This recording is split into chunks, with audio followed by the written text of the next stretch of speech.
కాంగ్రెస్ ప్రభుత్వంలో మృదురాజులకు మంత్రి పదవి ఇస్తామని దాన్ని మరుగున పడేశారు. దాని గురించి ముందుకు కాంగ్రెస్ పార్టీ నుంచి మంత్రి పదవులు అన్నీ కూడా అగ్ర కులాలకు, రెడ్డిలకు కానీ మిగతా అగ్ర కులాలకు మంత్రి పదవులు వెంబడే ఇవ్వడం జరిగింది.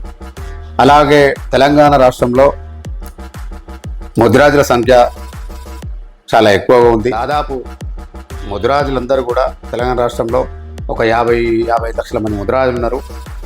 అందులో రేవంత్ రెడ్డి అన్న కూడా చాలాసార్లు ఈ ముదిరాజులు తెలంగాణ రాష్ట్రంలో చాలా ఎక్కువగా ఉన్నారు, ఫస్ట్ సంఖ్య ముదిరాజులు అని చెప్పడం జరిగింది. కొడంగల్ కాన్స్టిట్యున్సీలో కూడా ముదిరాజులందరూ కూడా నన్ను బాగా రిసీవ్ చేసుకుంటారు. ముదిరాజులందరూ కూడా నాకు బాగా సపోర్ట్గా నిలబడి నన్ను పిలవడానికి ముదిరాజులే మెయిన్ కారణం అని చెప్పి చాలాసార్లు చెప్పడం జరిగింది రేవంత్ రెడ్డి అన్న.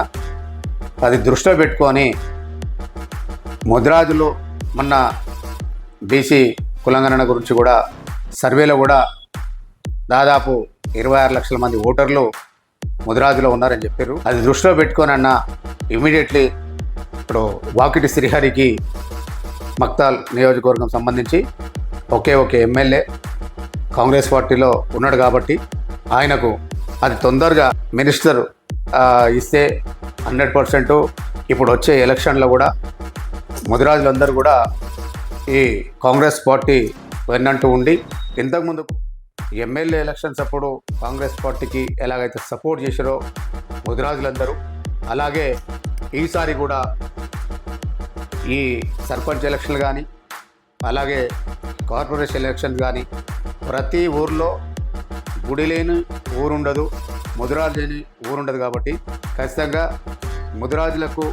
ముదిరాజులందరూ ఓట్లు వేయాలా, కాంగ్రెస్ పార్టీకి సర్పంచులు గెలవాలా. సర్పంచ్ ఎలక్షన్లో, కార్పొరేషన్ ఎలక్షన్ లోపు వాకిటి శ్రీహరి గారికి మినిస్టర్ ఇస్తే కాంగ్రెస్ పార్టీ ఈ సర్పంచులు కానీ ఈ మున్సిపల్ ఎలక్షన్లో కానీ బతికి బట్టగడుతుందని చెప్పేసి నేను హెచ్చరిస్తున్నా. వేరే ప్రభుత్వాలు చేసిన తప్పు కాంగ్రెస్ పార్టీ మళ్ళా చేస్తుంది. ఖచ్చితంగా ఈ తొందరగా వాకిటి శ్రీహరి గారికి మంత్రి పదవి ఇస్తే తెలంగాణ రాష్ట్రం మొత్తం ముదిరాజులందరూ కూడా కాంగ్రెస్ వైపు ఉంటారు.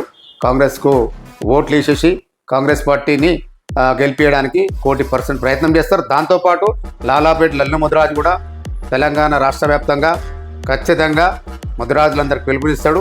ముదిరాజులే కాకుండా ఎస్సీ, ఎస్టీ, బీసీ, మైనార్టీస్ అందరు కూడా ఇలా లాలాపేట లల్లు ముదిరాజుని ఒక అన్నగా, ఒక తమ్ముడుగా, ఒక బిడ్డగా నన్ను అందరూ కూడా ఆశీర్వదిస్తారు. కాబట్టి నాకు సంబంధించిన ఫాలోవర్స్ అందరూ కూడా కాంగ్రెస్ పార్టీకి ఓటేయాలంటే ఖచ్చితంగా వాకిటి శ్రీహరికి మంత్రి పదవికి అతి తొందరగా ఇస్తేనే మీరు కాంగ్రెస్ పార్టీకి ముదిరాజులందరూ ఓటేస్తారు. లేదనుకుంటే ఇంతకుముందుకు జరిగిన ప్రభుత్వాలకు ఏదైతే గతి పట్టిందో అదే గతి ఖచ్చితంగా ఈ కాంగ్రెస్ పార్టీకి పడుతుందని చెప్పేసి నేను అనుకుంటున్నాను.